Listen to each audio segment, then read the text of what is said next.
कहिए नाथ। देखिए लंकेश, हम तुम्हारे भाई दशग्रीव को बाण मारते हैं, मस्तक कट जाते हैं, अथवा पुनः वापस जुड़ जाते हैं, और इनकी भुजाओं में तीर मारते हैं और कट जाती अर्थात पुनः जुड़ जाते हैं। इसका क्या कारण है? दशग्रीव राजा रावण क्यों नहीं मर रहा है? नाथ, दशग्रीव राजा रावण की नाभि में अमृत का कुंड है। आप एक साथ में 21 बाणों का संधान करिए नाथ। क्यों नहीं? जो कि एक बाण अग्निबाण नाभि के कुंड का शोषण करेगा। क्यों नहीं? तब माता सीता का उसको ध्यान भूल जाएगा। क्यों नहीं? उसी सन 20 भुजा 10 शीश, वो तीनों से नष्ट हो जाएंगे। ऐसे लंकेश की मृत्यु हो सकती है नाथ, अन्यथा संभव है। क्यों नहीं सिखा? ये पूरी 10 घंटे क्रोध हुई, सारी शक्ति प्रचंडी चली विभीषण सनु के मनो गाली कर दंडी।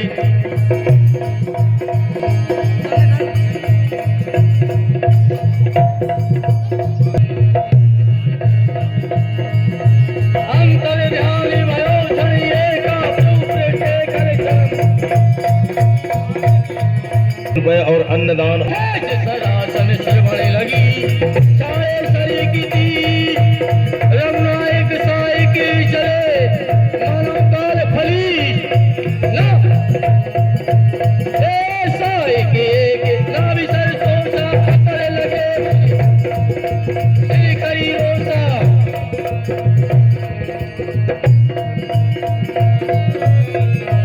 ये ले सिर बाबू चले ना राजा, सिर भुज हीले रुंड मही नाचा।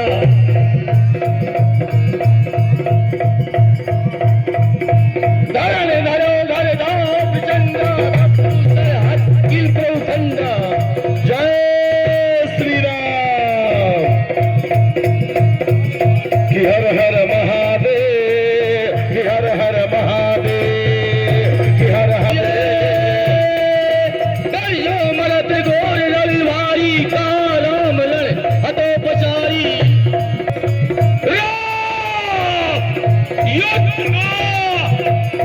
युद्ध करो राम, ये कहा राम हतो पचारी। युद्ध करो राम, राम मुंह में गिरत सुरति सुरति सिंह करो।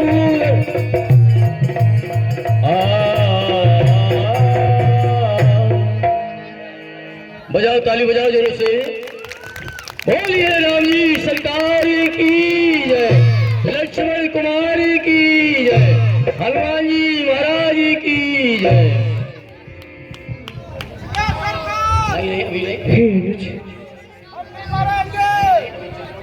हे अनुज, आप हमारे पास में हैं।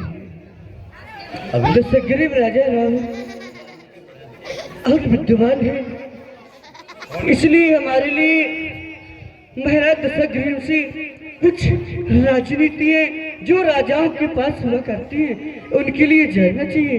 अनुज, आप जाओ दशग्रीव के पास और राजनीति जानकर आओ। क्यों नहीं अनुज?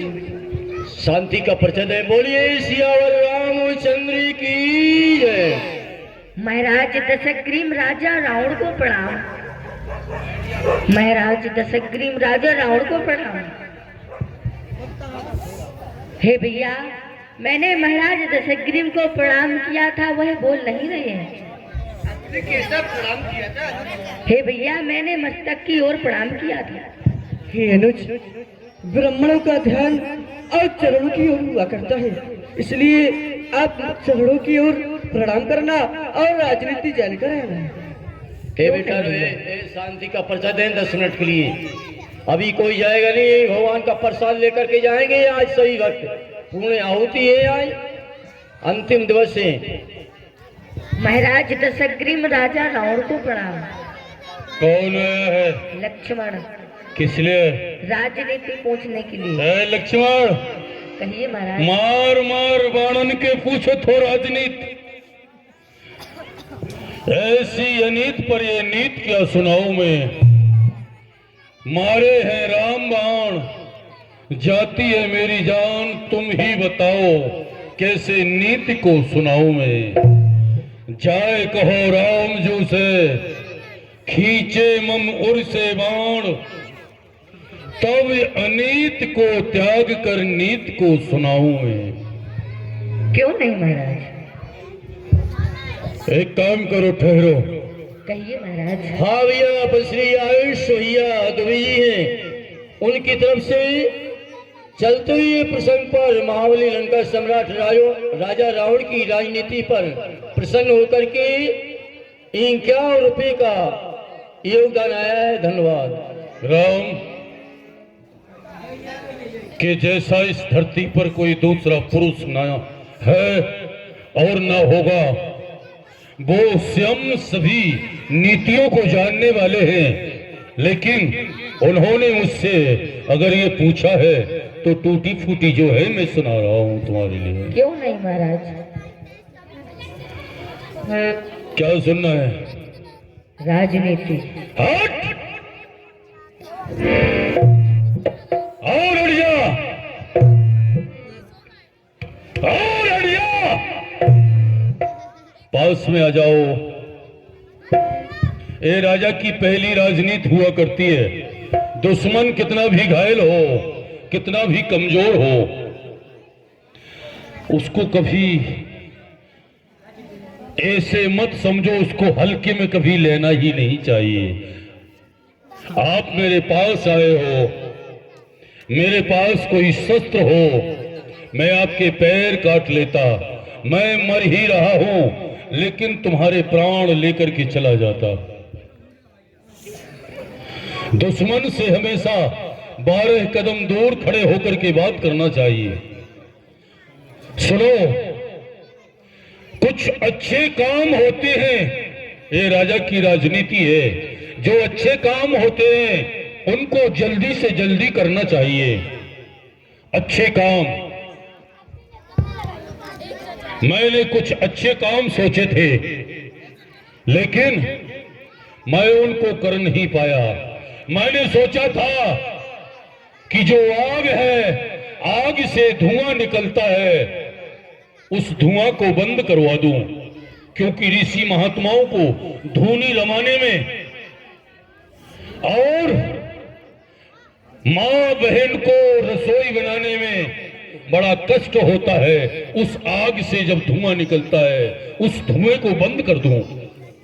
अग्निदेव मेरे कारागृह में बंद था, मैं चाहता तो बंद करवा सकता था, लेकिन आज का कल किया, कल का परसों किया, वो बंद नहीं करवा पाया। मैंने सोचा था कि जो सोना होता है, सोना देखने में कितना सुंदर लगता है, सोने में सुगंध डलवा दूं। हाँ अपने पंडित जी कुंज बिहारी लाल जी, उनकी तरफ से देखने में सोना सुंदर लगता है, उसमें खुशबू नहीं है। और खुशबू जिस चीज में है, कस्तूरी में खुशबू है, लेकिन उसमें सुंदरता नहीं है। मैंने सोचा कि कस्तूरी में सुंदरता और सोने में सुगंध करवा दो, लेकिन नहीं करवा पाया। मैंने सोचा था कि किसी पिता के सामने उसके बेटे की चिता ना जल पाए। जब तक पिता जीवित है तब तक पुत्र की मृत्यु ना हो। काल मेरे पार्टी से बंधा था, काल मेरे बस में था। मैंने सोचा आज नहीं, कल ही परसों, इस तरह टालता गया, ये भी काम नहीं करवा पाया। इसलिए आज करंते हाँ, अच्छे कार्य हमेशा जल्दी से जल्दी करना चाहिए। काल करंते आजकल, अच्छे कार्य कभी पछेला नहीं चाहिए, जल्दी से जल्दी कर लो, पता नहीं क्या हो जाए पल में। काल करंते आज का, आज करंते अब, अरे पल में प्रलय होएगा, बहुर करेगा कब, इसलिए जल्दी से जल्दी कर लो। और जो बुरे कार्य होते हैं, हाँ भैया श्रीमानी। मैंने सोचा आज, और जो बुरे कार्य होते हैं उनको पछेल दो, जितना पछल जाए, टल जाए तो टल जाए, उनको जल्दी से जल्दी नहीं करना चाहिए। क्यों कि आज करंते काल कर, और काल करंते परसों। अरे जल्दी जल्दी क्यों कर रहा है, अभी पड़े हैं बरसों। हाँ भैया, ये पछेल दो। एक सोचा कि प्राणी के लिए, मनुष्य के लिए मृत्यु लोक से लेकर के स्वर्ग लोक तक जाने में बड़ी कठिनाई होती है, चिट्ठियां लगवा दो। हाँ भैया श्री जीत भैया अपने तापस, लेकिन वो भी नहीं करवा पाया। बुरे कार्य टाल दो, अच्छे कार्य जल्दी से जल्दी कर लो, ये शास्त्रों का विधान है। मैंने कुछ बुरे कार्य सोचे थे, मैंने आज का कल नहीं किया, आज का अभी किया। मैंने सोचा कि मुझे सीता का हरण करना है, मैंने आज का कल नहीं किया, आज का अभी किया। मेरा ये अंतिम समय आ गया इसी में। क्या मैं इस बात को जानता नहीं था? जानता था, जान जान करके अनजान बना हूं। मेरा ये समय आ गया।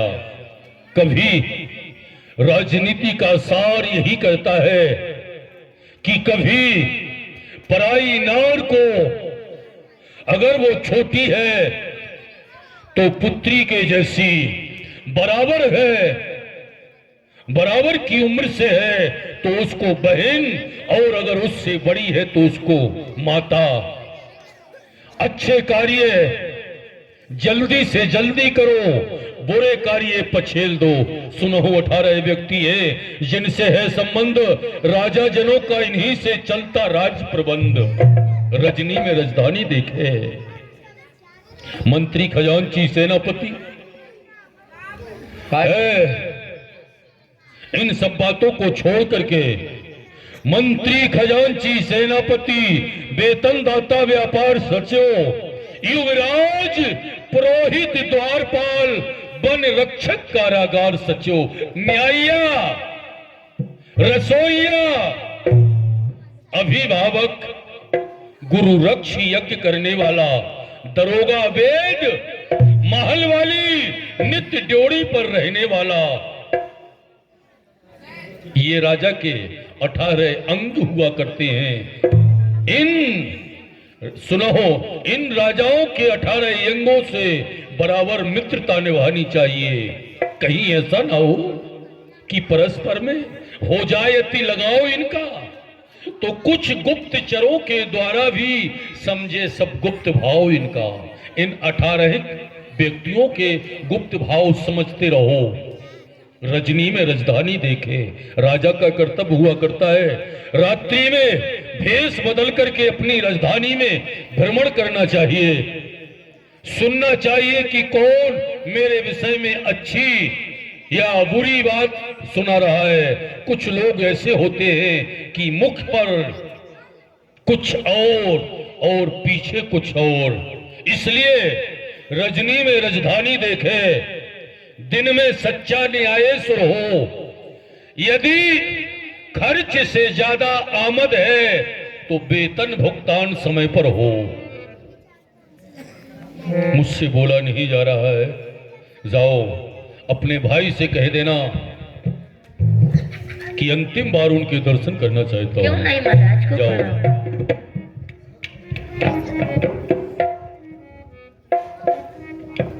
हे भैया, महाराज दशग्रीव आपको बुला रहे हैं।